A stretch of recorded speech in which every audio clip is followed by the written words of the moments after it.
Ça raconte un occasion. Donc je suis chargé de faire la traduction, on a vu de Cheikh Omar Al-Kafi. D'abord, il a commencé par défendre dans un chercheur, il espère. On est quoi avec les arcanes. Pas toujours. Et j'espère que vous ayez toute votre place dans le paradigme sur la radio. Il aurait aimé pouvoir communiquer directement dans la langue française, mais malheureusement c'est une langue qui ne parle pas. Et ensuite il a évoqué un poème français que je ne connaissais pas. Donc, machallah, il en connaît plus que nous sur les poèmes français, qui dit que celui qui va à la mer n'a pas besoin d'eau. Et il prend ce poème pour dire que lui, quand il vient en France, il ne ramène pas les fruits de la science, parce qu'il viendrait plutôt ici pour apprendre de la science de chez vous. Mais il s'excuse, parce qu'il c'est quand même lui qui va devoir parler et donner son avis. Voilà. ولدكم مترجم حميد يعني يقال في احدى الروايات ان 5 دول على الحدود مشتركه الحدود درسوا يعملوا معاهده سلام ونشبت الحرب بينهم في الصباح لان المترجم كان غير امين فالحمد لله مترجمه امين. هذه ليست في الترجمه. اولا اريد ان اقول الفرق بين المسلم والمؤمن ومدعي الايمان فرق بسيط جدا. الانسان منا معد له عند الله عز وجل شريط فيديو. المؤمن رأى هذا الشريط منذ ان ولد الى ان يترك هذه الدنيا. رآه بقلبه وببصيرته لأن رب العباد عز وجل يعلم خائنة الأعين وما تخفي الصدور. أما غير المؤمن أو مدعي الإيمان أو ضعيف الإيمان فإن الأحداث تفاجئه، الغربة تفاجئه، المرض تفاجئه، قلة الرزق تفاجئه، صعوبة عقوق الولد أو عقوق البنت أو الزوج المتعب أو الزوجة المتعبة، كل هذا يفاجئه. أما المؤمن الصادق فهو إنسان يرى أن كل شيء يحدث له إنما هو بعين الله سبحانه وتعالى، وطالما أن كل ما يحدث له هو بعين الله فواجب عليك أن تصبر بما قدر لك وتعلم أن هذا الأمر وإن ترى أنه سوء لك في ظاهره فإن رب العباد سبحانه وتعالى هو الذي يفعل لك الخير ولن يكون إلا الخير فاصبر بما قدر لك. Ensuite, il a discuté de la différence entre le musulman, le croyant, et celui, alors, soit qui se dit croyant, soit qui ne l'est pas, soit qui prétend être alors qu'il ne l'est pas. Il dit la différence en réalité est assez simple. Le croyant, c'est celui qui a vu dès sa naissance jusqu'à sa mort, comme si l'imam, comme si la foi c'était un film. Et il a vu ce film du début jusqu'à la fin, depuis sa naissance jusqu'à sa mort. Et il l'a vu dans ses yeux, et dans son cœur. C'est-à-dire dans son apparence et aussi à l'intérieur de lui-même. Alors que celui qui dit est croyant qui ne l'est pas, ou celui qui a une croyance qui est faible, c'est quelqu'un qui est toujours surpris par ce film. C'est-à-dire qu'à chaque événement qui lui arrive dans sa vie, c'est une surprise pour lui. Il est étonné de ce qu'il arrive. Et donc finalement c'est quelqu'un qui subit les événements de la vie. Alors que le croyant, on revient au croyant, c'est que tout vient d'Allah subhanahu wa ta'ala, et que tout a été écrit et décrété par Allah subhanahu wa ta'ala. Et donc, puisqu'il sait ça, puisqu'il le sait, il va toujours patienter, même si ce qui lui arrive, les événements qui arrivent dans la vie, peuvent être un mal dans l'apparence des choses. Et quand il arrive un événement, il se dit c'est un mal pour moi. Mais il patiente parce qu'il sait qu'en réalité, Allah subhanahu wa ta'ala ne voudra jamais le mal à ses serviteurs, et que forcément, il y a un bien derrière ce mal-là. Voilà mon projet de mission.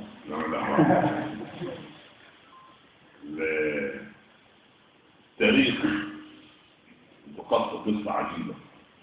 هناك ملك من الملوك له صديق. هذا الصديق لا يترك الملك في حل ولا في رحال إلا ويسير بجواره.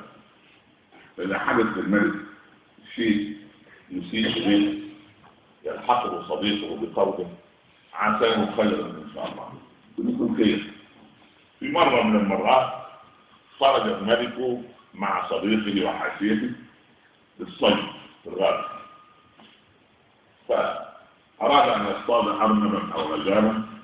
خرج النمل من السهم بتاعه فوقع في يد الملك فقطع له سبابته، قطع الإصبع، وقع على الأرض وينزف دما، وصديقه يقول له في هذه الحالة عساه خيرا إن شاء الله. الملك لم يتحمل خير صباع بعد ما كنت 10 أصبحت 9 وأصبح ناقص. فورا يقول العلماء لا تركن إلى الزمن وإن صفى ولا تقترب إلى الملك وإن أحبه، أمر طبيعي. والسلطان من لا يعرف السلطان، السلطان الحقيقي البعيد عن السلطان. فأصدر الملك أمرا بسجن صديقه وخذوه في السجن.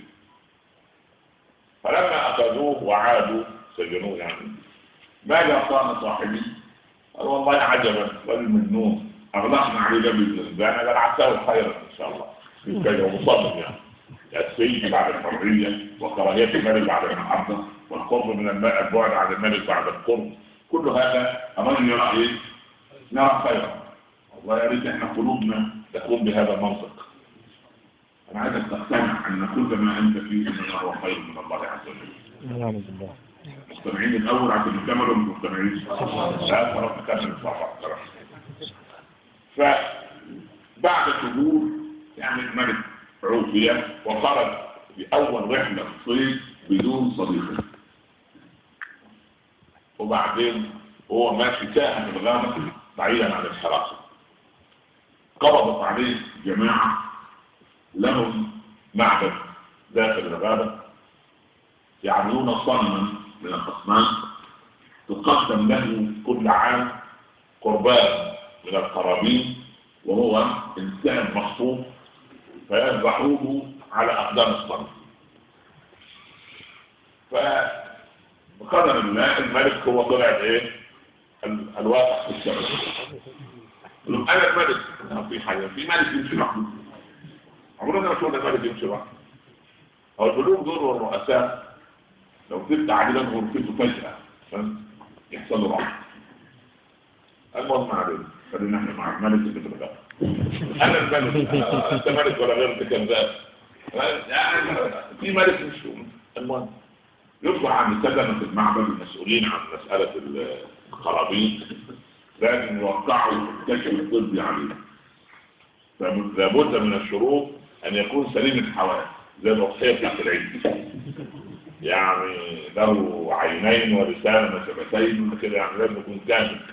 فوجدوه ناقص قالوا لا الصنم الرب المزعوم هذا لا يقدر، فأطلقوا سراحة. فرجع إلى المملكة وأول قرار يصدره العفو عن صاحبه. جاء أنا الآن فهمت كلمتك عساه خيرا إن شاء الله، لكن أنت لما سجنوك وأغلقوا باب الزنزان عليك ما الخير الذي رأيته؟ قال لو لم أسجن لذبحت بدلا منك. العمر ما فيه أنا السبيل وأنت الناقص. فالإنسان في كل أموره يجب أن ينظر بمنظور هذا.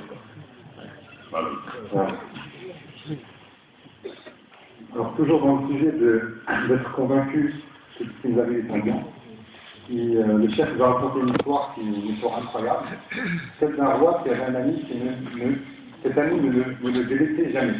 Il était tout le temps avec lui pour les petites affaires comme les plus grandes affaires. Et un jour ils sont partis, et à chaque fois que le roi lui avait quelque chose de mauvais, cet ami qui était comme un protecteur pour lui disait une chambre d'affaires. J'espère que c'est un bien, malgré que c'est un mal qui t'arrive. Et une fois ils sont partis à la chasse ensemble, sûrement pour chasser de lapin ou un autre animal, et l'un d'eux a tiré avec son arc, et il se trouve que la flèche est arrivée sur la main du roi, et lui a coupé un des doigts du roi. Et cet ami du roi est venu, et lui a dit, roi, une chambre d'affaires, j'espère que c'est un bien. À ce moment-là, le roi, là c'était vraiment la goutte d'eau qui s'est débordée de place. Comment ça? J'avais 10 doigts, j'en ai plus 9, je suis en train de couler du sang, etc. Et tu me dis encore une chambre d'affaires. Comment c'est dans quelle logique ça peut marcher ça? Et le roi, donc, il a pas aimé cette parole, et donc il a fait emprisonner cet ami. Il que c'était un ami qui était proche de lui, etc.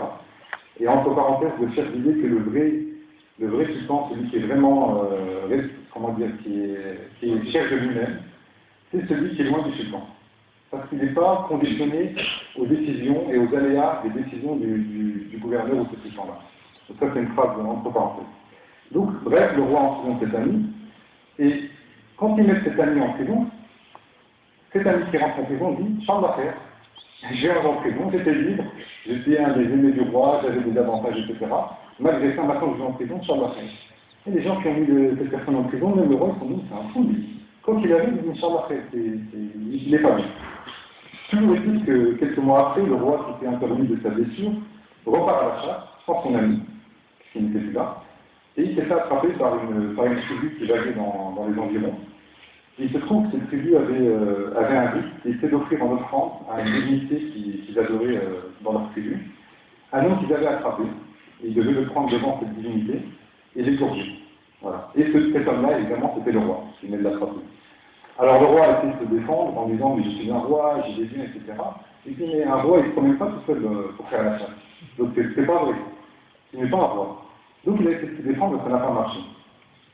Et ensuite, avant de l'offrir en offrande, il est passé, le chef a dit, il a fait comme une visite médicale. C'est-à-dire qu'il y avait des responsables qui devaient voir que l'offrande qu'on va donner à cette divinité qu'on adore, elle est bien saine, elle n'a pas de défaut. Un peu comme quand nous, on doit égorger le mouton. Dans le chef, vous savez, il y a des conditions, on ne peut pas égorger n'importe quel mouton. Et ils ont remarqué qu'il lui manquait un doigt. Et donc, c'était plus une offrande qui était suffisante pour l'honneur de la divinité qu'ils adoraient. Et donc, ils ont relâché. Et là, le roi a compris ce que ça veut dire une charge d'affaires. Parce que sinon, il allait être égorgé. Dès qu'il revient dans son palais, il va voir et il libère son ami. Et il lui dit, tu sais, j'ai compris pourquoi tu m'as dit une charge d'affaires. Aujourd'hui, je suis encore en vie. J'ai compris pourquoi tu m'as dit une charge d'affaires. Mais toi, quand t'as mis en prison, pourquoi tu as dit une charge d'affaires? Et donc le roi qui devait raconter l'histoire, l'ami lui répond, ben, moi c'est très simple, si tu ne m'avais pas mis en prison, c'est moi qui l'aurais égorgé.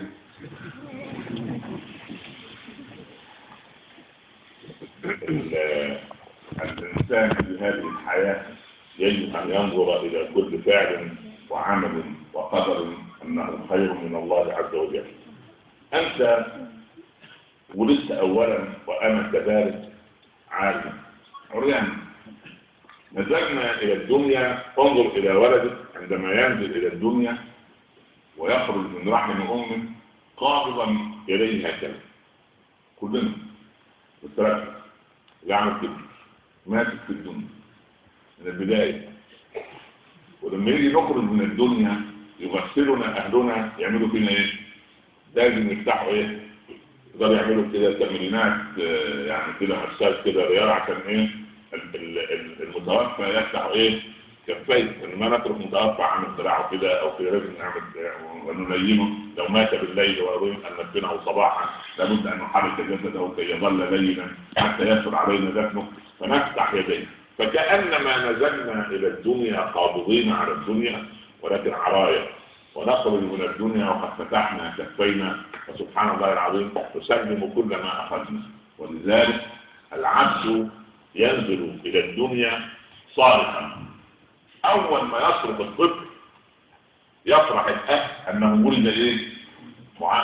حاجة صح ولا لا؟ لأن الطفل لو لم يعمل صوتا نقول أنه نزل مختلفا. أول ما يصرخ الناس الأهل يضحكون، الأب يضحك والخال يضحك والعم يضحك وكل يضحك سبحان الله. وبعدين نشاهد وجهه الصغير، أنفه الصغيرة سبحان الله ومضتين سبحان الله لغنا بالشرف إلى آخر. طيب يعني مدة في الحياة ثم يأتي لحظة النار. يقول العلماء يا ابن آدم أنت نزلت إلى الدنيا باكيا ومن حولك يضحك، وسوف تخرج منها من حولك يبكي، فاعمل خيرا كي تضحك عندما يكون عليك. ايه ده؟ مفهومة دي ولا الترجمة عربي؟ يعني القضية ان انت لازم تصارخ لكن من حولك تضحك. انا عايز انت خارج من الدنيا تضحك بما ترى. يقول اهل العلم عندما يحمل العبد على اكتاف الرجال ويرى عمله امامه، فاذا راى السيارات مخطئه وحملت النعس مخطئين يقول لهم ولكن لا يسمعون علامة تبطئون بجنازتي والله لو تعلمون ما ينتظرني من الخير لأسرعت بها. وإذا كان عمل غير ذلك ورأى أهل الجنازة يسرعون بها يقولون سبحان الله على ما تسرعون بجنازتي، والله لو تعلمون ما ينتظرني من الشر فلن تسرعوا بجنازتي. ولذلك أوصى عمر رضي الله عنه قال إذا حملتم جنازتي إلى القبر فأسرعوا بها. قالوا لما يا أمير المؤمنين؟ قال إن كان خيرا قدمتموني إليه، وإن كان غير ذلك فشر صرحتموه من فوق أعناقكم. سبحان الله لا إله إلا الله. Donc on reste sur ce sujet que dans cette vie, il faut vraiment voir avec la conviction du cœur que chaque événement qui nous touche est un bien pour nous. Et le Cheikh a fait une série de comparaisons entre le moment de notre naissance et celui de notre mort. La première, c'est de remarquer que quand on vient à la vie, on a les poings resserrés comme ça. Vous savez, les bébés, ils ont des poings resserrés comme ça. Alors qu'on n'a rien. Mais on est déjà en train de vivre comme si on voulait tout garder déjà. Vous avez dit, machallah. Et à la mort, subhanallah, au moment de laver le mort, les gens, vous savez, ils sont en train de laver parce qu'ils lui ouvrent ses mains. Alors que justement, dans ce moment où il doit quitter la vie, il laisse tout ce qu'il a. Donc ce qu'il a acquis durant cette vie, il le laisse. Et il ouvre les mains pour le laisser. Ça, c'était la première comparaison. La deuxième dit qu'en fait, vous remarquerez que quand le bébé naît, à la naissance du bébé, le bébé pleure. Et rien que le fait qu'il pleure, c'est un moment de joie pour la famille qui sait que, parce qu'il pleure, tout va bien. Il est en vie, il arrive à sortir des sons, etc. Un bébé qui ne pleure pas, c'est qu'il y a un problème. Donc quand ce bébé arrive au monde, il pleure, et la famille sait qu'il va bien, et la famille est en train de rigoler. Regardez ce tableau. Le bébé qui pleure, la famille qui rigole, qui est content.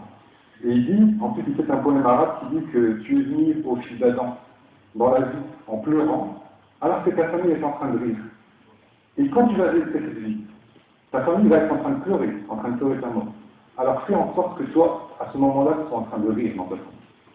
Donc fais les actes qui fassent que, au moment où ta famille te pleure, toi tu ris dans ta famille. Donc ça c'était pour la deuxième comparaison.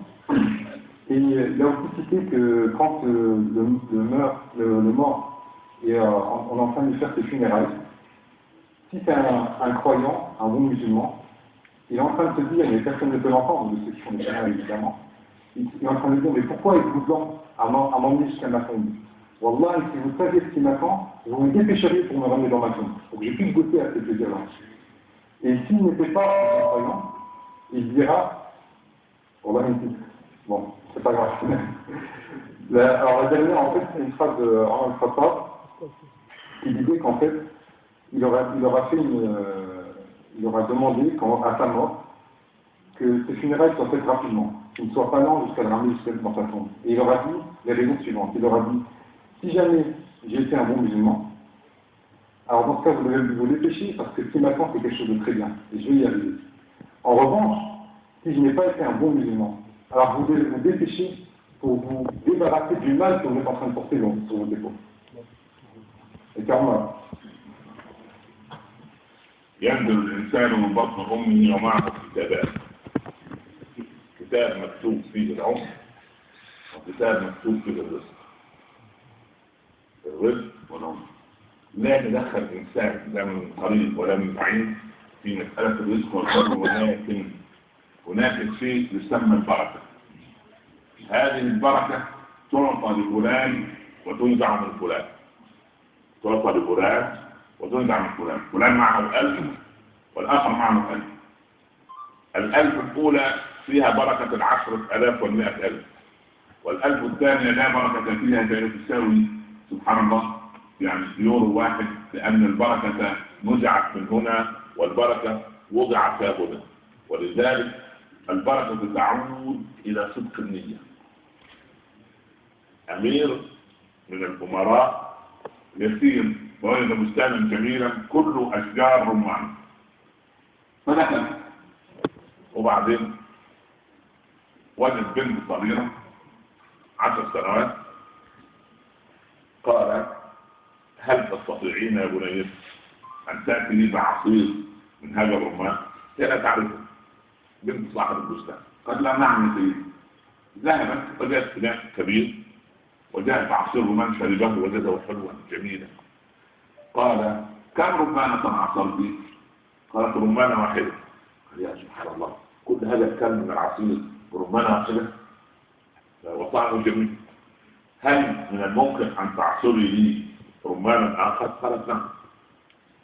إذا ذهبت تأتي بالرمان العصير المرة الثانية، الأمير يقول في نفسه بستان هذا ليس عندي في ممتلكات حديقة ولا بستان ولا رمان بمثل هذه الجمال، أنا سوف أعود إلى يعني الإدارة أو الديوان أو القصر أضم هذا البستان إلى الممتلكات.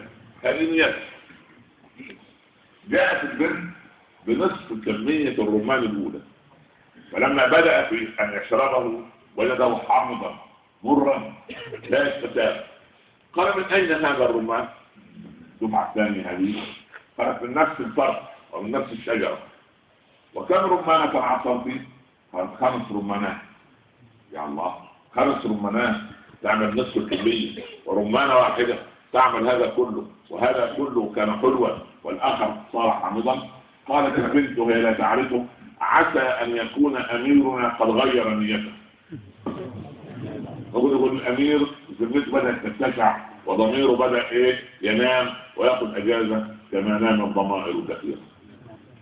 وضرب نحن النام. L'homme, quand il arrive à son naissance, il a 2 livres avec lui. Un où il est inscrit son âge et l'autre où il s'inscrit son vécu. Donc tout ce qu'il va posséder dans cette vie. Et ça ne changera pas. En réalité, ce qui change, je le cherche, c'est la baraka qu'Allah subhanahu wa ta'ala mettra dans son âge et dans ses biens qu'il va acquérir. Et il disait, si on prend 2 personnes, les 2 ont 1000 euros, si Allah subhanahu wa ta'ala donne à la première personne la baraka, ces 1000 euros, il va pouvoir en faire comme s'il avait 10 000 euros. Et à la deuxième personne, parce qu'il n'y aura pas de baraka, il va pouvoir en faire comme s'il n'avait qu'un seul autre. Parce qu'il n'y a pas la baraka. Pourtant, c'est la même somme de départ. Et finalement, la baraka revient à la sincérité de l'intention. Pour avoir la baraka, tout revient à la question de la sincérité de l'intention. Et il raconte pour cela une histoire d'un émir qui est rentré dans un petit jardin, dans un petit champ, où il y avait beaucoup de grenadines. Et il a demandé à une fille qui travaillait là-bas de lui ramener un jus de grenadine. Donc la fille se décute, il le boit, il l'a aimé, c'est très bon, c'est délicieux même. Et il lui demande de combien de grenadines as-tu utilisé. Elle est bien seule.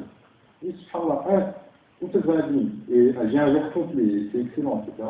Je lui dis, je veux que tu me fasses un deuxième jus de grenadine. Elle est partie. Et l'émir, pendant ce temps, pendant qu'elle est en train de lui préparer le second jus, il est en train de se dire, subhanallah, moi je suis émir, et j'ai des biens, et j'ai des champs, etc. Et je n'ai aucun champ qui est comme celui-là. Dès que je rentre au palais, je vais demander à ce que ce champ-là m'appartienne. Il est émir, effectivement. Et quand elle est revenue, elle lui a ramené la moitié d'un verre.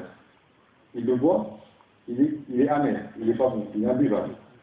Il lui dit, mais d'où est-ce que tu as ramené ça? Il lui dit, j'ai ramené la grenadine du même arbre que le premier verre, et même de la même branche. Il dit, subhanallah, et tu as utilisé combien de grenadines? Il lui a dit 5 grenadines, alors qu'il n'y avait qu'un demi-verre. Et donc il était étonné. 5 grenadines, on avait juste un demi-verre, et en plus il est amer. Et la fille qui ne savait pas qui il était.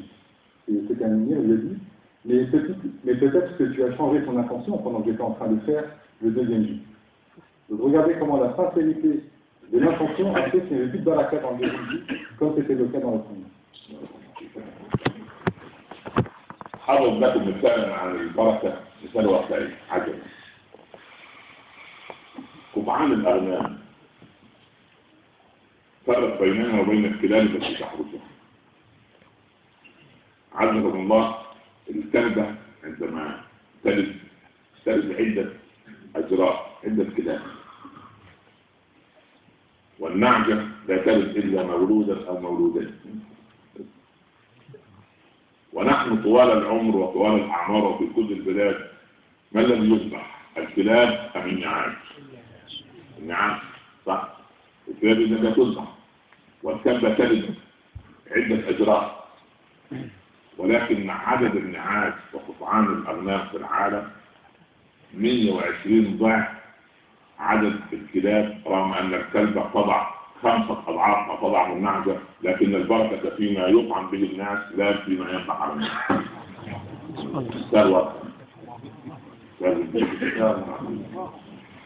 Donc Donc, toujours dans cette question de la baraka, je vais vous donner un exemple pratique qui va qualifier d'incroyable. C'est entre, je vais prendre un terme plus général, je vais dire le bétail, et les chiens qui surveillent ce bétail. Et l'idée, la chienne, quand elle naît au monde, elle montre beaucoup d'enfants, beaucoup de chutes. Alors que le bétail, en général, quand il naît, il va mettre au monde 1 ou 2 enfants. Et il dit, subhanallah, nous, qu'est-ce qu'on consomme? C'est pas les chiens. C'est le bétail, c'est ça qu'on va égorger, pour l'ail, etc. Et il dit, malgré tout ça, malgré que la chienne, elle nous montre beaucoup plus que le bétail, et qu'en plus, nous, on mange le bétail, on mange pas le chien, il y a au monde 120 fois plus de bétail que de chiens. Pourquoi? Il dit, parce qu'en fait, la baraka est dans ce que Allah subhanahu wa ta'ala a destiné à être mangé par les hommes, pas dans ce qui n'a pas été destiné à être mangé par les hommes. مسألة الرزق مسألة عجيبة إذا فكرت فيها بس بمنظور الشرع لا بمنظور الطبع. انظر في الرزق بمنظور الشرع الرباني لا بمنظور الطبع الإنساني. ولدك الصغير أو بنتك تمرض، هذا بالطبع الإنساني ابتلاء ولا مش ابتلاء؟ ابتلاء. حزن أم لا حزن؟ حزن. وأنت تريد أن تعجل بشفائها. هذا في المنظور الإنساني البحث العاطفي السيكولوجي عند الإنسان، نفسية الإنسان هكذا أنه يقلق ويفزع من مرض ابنته أو مرض ولده. أول شيء نذهب إلى الأطباء، نذهب إلى الطبيب. الطبيب يوقع الكشف ويكتب الدواء، وبعدين الطبيب في عيادته ومستشفاه في مساعدين وممرضين وممرضات لهم مرتبات، والورق الذي يكتب عليه الدواء سبحان الله صنعته مطابع فيها عمال وموظفين ودراسات جدوى ووسائل نقل. ثم نذهب إلى علماء الفارماكولوجيا علماء الأدوية أو الصيدليات، حيث هناك شركات عملاقة تنتج هذه الأدوية وتضعها في قارورة من الزجاج مرة، وفي بلاستيك مرة، وفي شيء مفضل مرة سبحان الله، وتغلف. هناك وسائل نقل كبيرة تنقل من المصانع إلى المنافذ البيع في الصيدليات بوسائل نقل بالسيارات الكبيرة، الحافلات وبالطائرات وبالدواسر وبالقطار السكة الحديد، كل هؤلاء يعملون. ثم بعد ذلك يصل الدواء إلى البنت أو الولد كي يتعاطاه. الطبيب هذا أنفق أبوه وأمه عليه كل ما عنده حتى صار طبيبا، والصيدلي الواحد في الصيدلية أنفق أبوه وأمه عليه كل ما عندهم لكي يصير صيدلانيا. والرجل الذي يقطع الأوراق والمعلومات التي في الدواء بهذا المنطق، وشركات الأبحاث التي تبحث نوعية الدواء ونوعية التركيبات الكيميائية وهذا العلم الواسع من علم الأدوية، كل هؤلاء من أين جاء رزقهم؟ من مرض ابنك بنتك أنت تريد لكنك تنظر كأب أو أم إلى هذه الزاوية، ولا تنظر إلى أن الله عز وجل يرزق العبادة بعضهم من بعض. هناك في هضبة فيكتوريا حيث منابع النيل في الحبشة سبحان الله هناك نوع من التماسيح يخرج كل مدة يفتح فمه على شاطئ النيل، تمام؟ هناك عصافير ضعيفة في الدنيا لا تستطيع أن تطير أكثر من 200 متر، لا تحمل في الأجواء السماء، تنزل وتقف على الكف السود للتمساح وبمنقارها تنظف له أنيابه العليا ثم أنيابه السفلى سبحان الله. يعني طبيب أسنان مجانا، هي شبعت مما أكلت وهو لم تسوى أنيابه فعاش طويلا. من الذي رزق هذا بذاته وذاك بهذا؟ L'histoire de risque, donc de ce que, moi j'avais dit ça, les biens qu'on possède en fait, c'est beaucoup plus large que ça, c'est ce qu'on acquiert en fait, comment on l'acquiert aussi, c'est ça le risque. C'est une question incroyable, mais pour ça il faut prendre ça du point de vue du Shara, c'est-à-dire d'un point de vue global et d'un point de vue islamique on va dire. Et non pas juste de notre petit point de vue à nous en tant qu'être humain. Alors il a pris un exemple pratique. Il dit si par exemple sa fille tombe malade, déjà pour toi, c'est une grande épreuve, c'est ta fille. C'est une grande tristesse, pardon. Et ça, c'est le point de vue, on va dire, humain, psychologique, sentimental, celui du père, de la vision du père vers la fille, etc.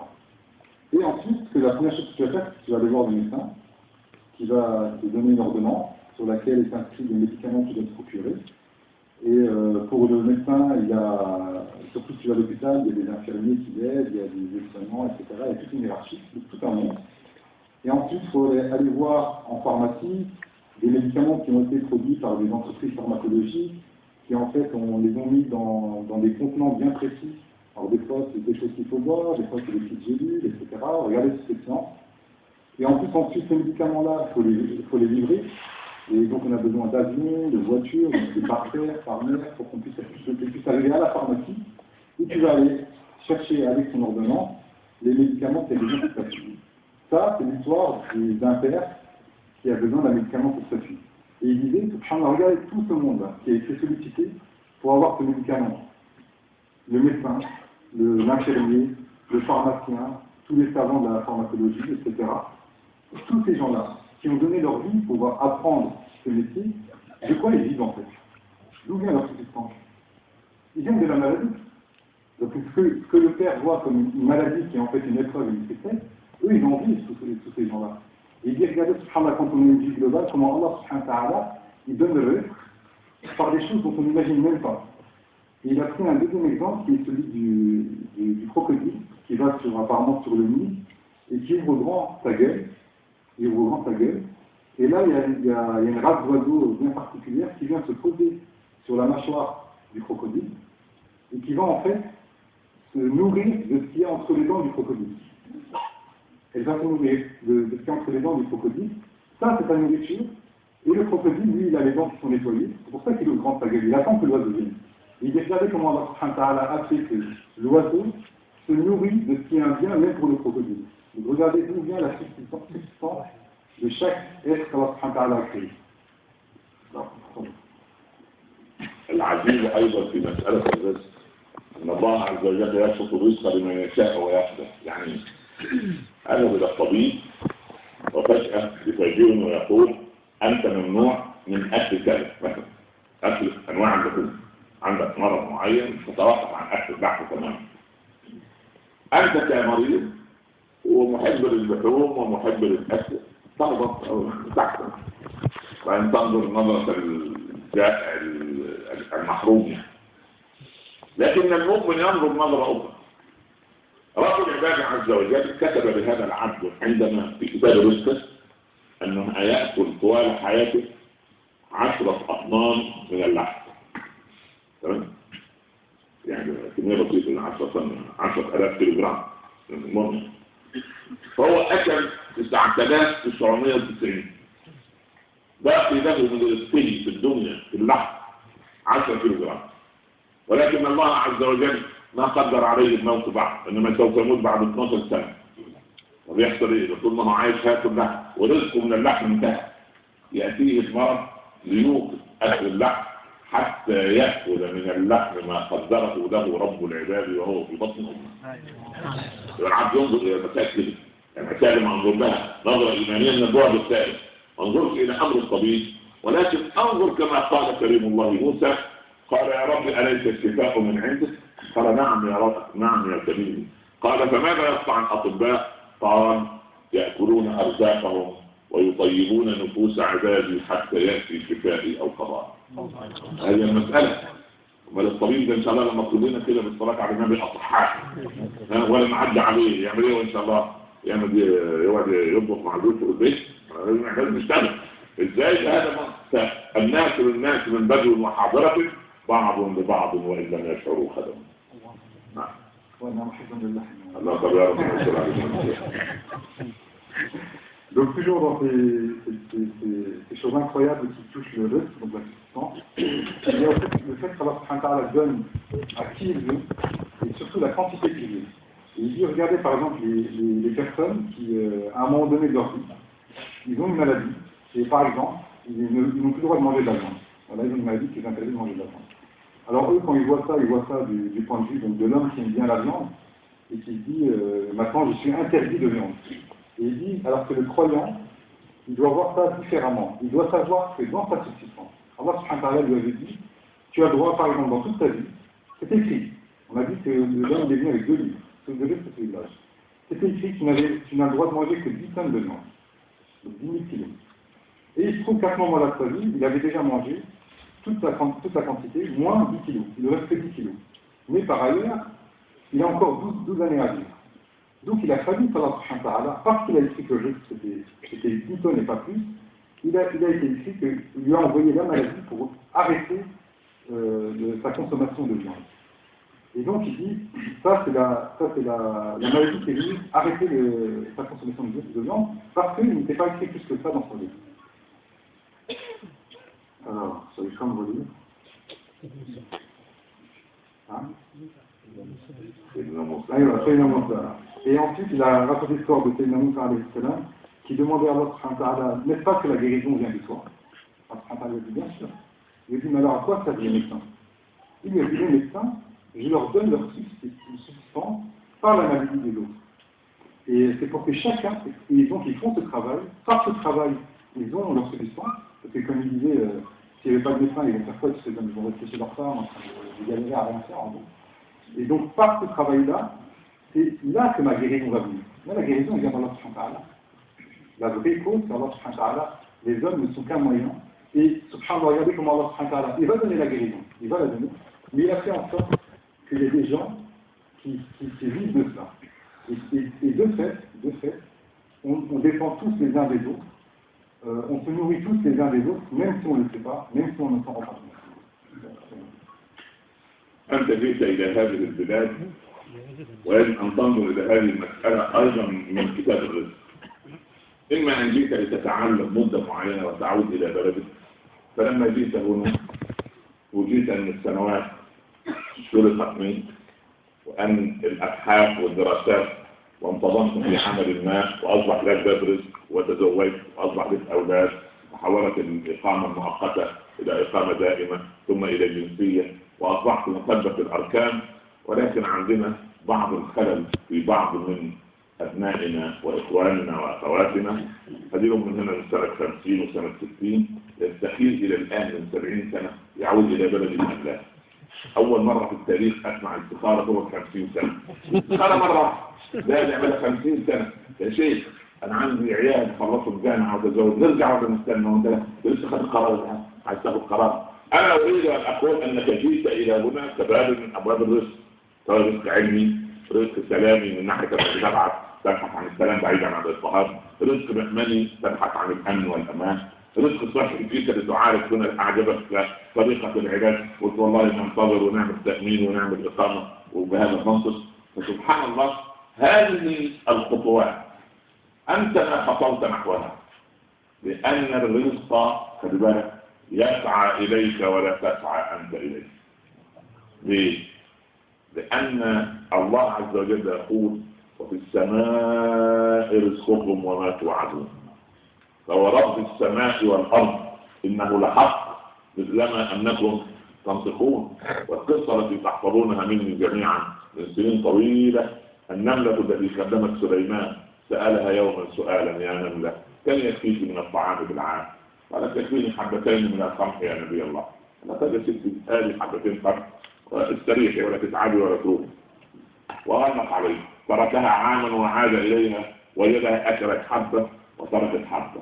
قال يا نملة أتجربين على نبي الله؟ قالت لا يا نبي الله، عندما كان رزقي على الله كنت أعلم أنه لم ينساني فكنت آكل الحبتين، لما صار رزقي محصورا بين يدي قلت إنك بشر قد تنسى فكنت أصوم يوما وأفطر يوما فأكلت حبة حبتين. لا إله إلا الله. مثال التوكل على الله سبحانه وتعالى. ولعلمكم النمل هو أذكى مخلوقات الله بعد القرد وبعد النساء. وضع العلماء الأمريكان منذ 7 سنوات قطعتين من العملات، قطعة من الألومنيوم وقطعة من الحديد زي الكوين زي الفور كده، وصدعوا دهنوا القطعتين بمحلول سكري مادة سكرية وتركوا القطعتين قريبا من جحر النمل. كانت النملة الأولى تحسست في القطعة الأولى قطعة الألومنيوم، فراحت للجحر وجاءت ثمان نملات حملوا القرص هذا الصغير أدخلوه للبحر، وبعد مدة جاءت فتحسست الجزء الثاني نفس الحجم ونفس الشكل، فجابت 24 نملة، لأن كثافة الحديد 3 أضعاف كثافة الألومنيوم. لا تعريف.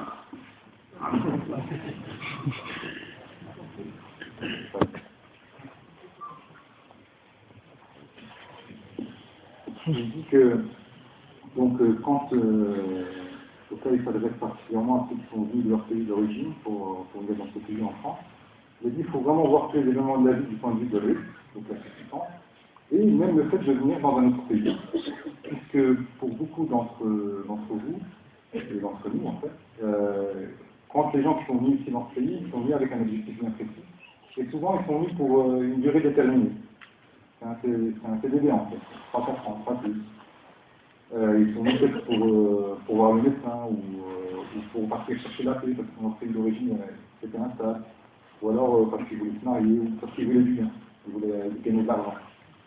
Mais les événements de la vie ont fait qu'il s'est marié, qu'il est resté plus longtemps, ses enfants sont partis à l'école, etc., etc. Ils se retrouvent aujourd'hui en 2012 encore en France. Et il dit tous les gens qui sont venus dans les années 60-70, il y en a encore qui aujourd'hui se demandent, qui font istikhala, qui font la prière de consultation pour savoir est-ce qu'on va rentrer dans notre pays ou pas finalement. Et il dit que la première fois de sa vie qu'il entend quelqu'un faire istikhala pendant 50 ans. Ils sont venus dans les années 60, ils sont encore en train de se demander est-ce que je rentre ou pas.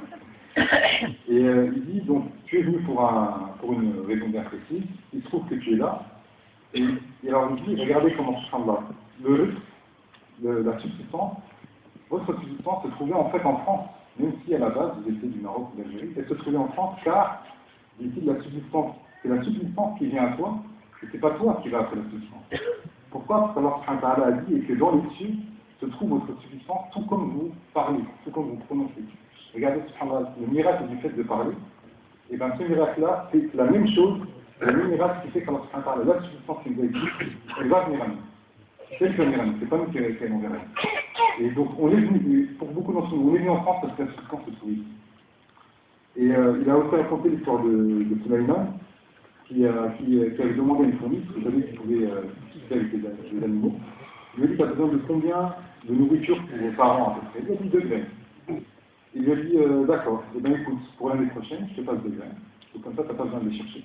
La substance, je te donne 2 graines. Et il l'a laissé. Il est venu un an après, et il a vu la fourmi, il a vu qu'une graine a été consommée et que l'autre non. Et il a dit, tu me mens à moi? Pourquoi tu me mens? Tu m'as dit que tu avais besoin de 2 graines, en fait tu en as besoin d'une seule. Et il lui a dit non, mais c'est juste que quand la subsistance dépendait dans notre interne, je ne faisais pas de soucis, je mangeais 2 graines parce que je savais que j'allais en avoir d'autres. Mais quand c'est toi qui étais chargé de me donner ma subsistance, je me suis dit, tu es un homme, tu peux oublier. Et peut-être que tu ne vas pas revenir après un an. Donc j'ai commencé à manger un jour et jeûner un jour. Comme ça, si jamais tu oublies de revenir après un an, j'aurai encore une graine pour pouvoir vivre un an. Donc regardez comment la fourmi avait compris que la subsistance, quand Allah l'a écrit, elle viendra à nous. Et enfin, il disait, alors ça c'était pour l'anecdote, il disait que la fourmi c'est l'animal ou l'être le plus intelligent après l'homme et le singe. Parce qu'apparemment il y a eu une expérience où ils auraient pris en fait de l'aluminium et du fer, et ils auraient enrobé ça d'une matière sucrée. Je crois que c'est bien compris. Et alors la première fois, il y a une fourmi qui est venue, qui a voulu prendre celui qui était entouré, celui qui avait le cœur d'aluminium. Elle l'a pris et pour prendre tout le paquet comme des petites graines en fait, elle a ramené avec elle 6 fourmis. 8, ça va pas. Elle a ramené avec elle 8 fourmis pour prendre tout ça. Donc elle l'a ramené dans la fourmilière. Et quand ils sont venus pour chercher celui dont le cœur était de fer, il est venu avec 4 fois plus de fourmis. 3 fois plus de fourmis, et je suis mathématicien. Il est venu avec... ouais, pas le cas, il est venu avec 3 fois plus de fourmis parce que la densité du fer est 3 fois plus importante que la densité de l'aluminium. Ça va? C'est pas صحيح انا ظنيتكم نمتوا لكن ما دام مصحين متفق ده امامنا امل ان الرب يحفظ يعني مطلوبا ان شاء الله. انا اصلا طبعا برافو خطأ بالضبط كده ربنا يبارك فيك. يعني تصبح ساعات لسه صحيين يعني وما يقولوا لي تخلص بعد ساعة عشان تعقيد ما انت عارف ولا القضية كلها لسنا العقلاء الوحيدين في هذا الكون ولسنا ملوك هذا الكون إلا إذا عبدنا رب العباد سبحانه وتعالى عبادة حقا وشكرنا الذين أجرى الله النعم على أيديهم والله الذي لا إله إلا هو. يعني نحن كلنا نعيش أنتم تعيشون هنا بين ظهران إخوان لكم في الإنسانية من أهل فرنسا. حقيقة الأمر نعكس القضية. لو أنتم من الفرنسيين أصلا عن جد يعني لكم مثلا 500-600 سنة هنا ورأيتم أناسا يأتون لا يريدون عمل لا يريدون دفع الضرائب لا يريدون بناء فرنسا لا يريدون الخير لنا عندهم عنصرية بالله عليكم هل تحبونهم أم تبغضونهم؟ بالله يعني نحن في بيت الله مش ممكن الإنسان النفوس جولت على حب من أحسن إليها وكراهية من أساء. أنا أقول للإخوة نحن قادمين يعني الله يكون في عون الإدارة الفرنسية المتحملة يعني أغلب الناس الذين يعيشون على الإعانة الاجتماعية وهم يظنون أنهم يرتزقون حلالا. لا والله ده في ناس قادمين من الجنوب ومعاه كيف يحصل على الإعانات الاجتماعية وأي مكان يعطيها وكيف يعمل من خلف ظهر الحكومة وكيف لا يدفع الضرائب يعني زي على نوع كفالات من الأول. هل هذا من دين الله؟ هل هذا إسلام؟ هل هذا يقين وإيمان وتوكل على الله؟ يا جماعة والله الرزق يجلب بطاعة الله ولا يجلب بمعصيته. والناس الذين لا يدفعون الضرائب ويعيشون على الإعانة رغم أنهم يعملون أقول مبشرا لهم إن أموالكم سحت وحرام وأولادكم سوف يكون عاقين والماء اللحم الذي نبت في السحت النار أولى به. لا إله إلا الله. والناس 3 أصناف أولاد حلال وعزكم الله والعياذ بالله أولاد حرام وفي أبناء المال الحرام. الطغاة الذين يفترون في الخلق في الجنوب في بلادنا العربية في سوريا وغيرها هؤلاء أبناء المال الحرام لأنهم رؤوس من الحرام فعندهم البناء سهل يقتلون الناس وينتهجون أعراضهم لأنهم ما ربوا على المال الحلال. الذي يأكل الشبهة مش الحرام الشبهة وهي أقل 40 يوما تعصي جوارحه شاء أم أبى. عينه تذهب للحرام وأذنه تدفع الحرام ويده تمتد إلى الحرام. والذي يأكل الحلال تأبى جوارحه أن تمتد إلى الحرام. سهل بن عبد الله وصف به الأمر أن كان عنده عرق في يده إذا امتدت يده إذا مال في شبهة أو حرام العرق ينقص عامل زي المؤشر بتاع الرادار الذي يعني عدت السرعة 100 كيلو متر في الساعة. تيجي المؤشر السنة وذهب عند الأمير فقدموا طعاما فمدوا أيديهم فما مد سهل يده. أقسم الأمير أن هذا مال حلال وهذا لحم حلال. قال أنا لا أريد. دخل الأمير إلى طباخه قال ماذا ذبحت للضيوف إذا؟ قال والله أنا دخلت قلت له عندنا 5 ضيوف منهم سهل بن عبد الله ولكن الحمل قد التف على عنق الخروف أو الشاة فقبل أن أذبحه نفق مات فأسلقته طبخته. فقال سهل ما الذي أعلمك أنه ميتة مش حلال؟ وطبعا عارف الأسئلة وطبعا الأكل الحلال واللحم الحلال وطعام أهل الكتاب. الأسئلة اللي يقول لك يمكن الشيء والحلال واحدة من مرة كده الزيارة السريعة يقول فيها حلال واشتراك جنود البيوت مش عارف بالقسط بالدور عن طريق البنك وكل الأسئلة محفوظة. لنا 40 سنة ما زلنا نسأل فيها وما زلنا سبحان الله نسأل الله السلامة منها ومن كل من يريد رخصة يريد أن يخرج على لسان الشيخ رخصة معينة. قالوا يا سهل ما الذي أعلمك أن اللحم ده مش حلال؟ قال أنا بفضل الله ما اشتهت نفسي شيء منذ 40 سنة. 40 سنة ما ساقت نفسي إلى شيء فلما رأيت نفسي تسوق إلي قلت أيتها النفس أنت لا تسوقين إلا إلى شبهة أو إلى حرام بس ما دام أنت تتشوفي إلى الأرض إلى شبهة حرام حلال. ليه؟ لأن العجب العجاب أننا ضد النصر.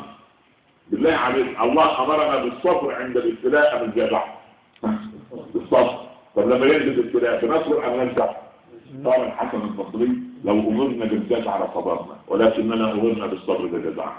عارف لو جاء حديث يا بيه من أصيب مصيبة فليضرب خدود أو ينقذها وليتب اليوبة أو ما تنزل المصيبة لا أنا صابر. سبحان الله ده المعاندة. أما هنا الذي أصبر سبحان الله العظيم. نسأل الله أن تكون نفوسنا طواعة بشرعه عز وجل.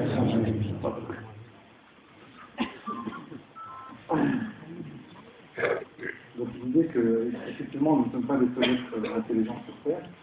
Et toute la question n'est pas une question d'intelligence, mais une question de savoir qui va remercier Allah subhanahu wa ta'ala pour ce qu'il nous a donné. En fait c'est là que tout réside. Et il dit alors, il prend des exemples concrets. Nous ici en France, en tant que musulmans, on vit avec nos frères d'humanité, donc des non-musulmans. Il pose la question sincèrement, il dit si on était français, alors il a dit si on était français de fait, de grand-père français, aujourd'hui on dirait si on était français de souche, hein, vous l'avez tout compris. Comment vous verrez les gens qui viennent de l'étranger, qui ne veulent pas de travail, qui ne veulent pas payer d'impôts, qui ne sont pas là pour construire la France, qui sont là pour profiter des aides, comment vous les verriez? Est-ce que vous les aimeriez ou est-ce que vous les détesteriez?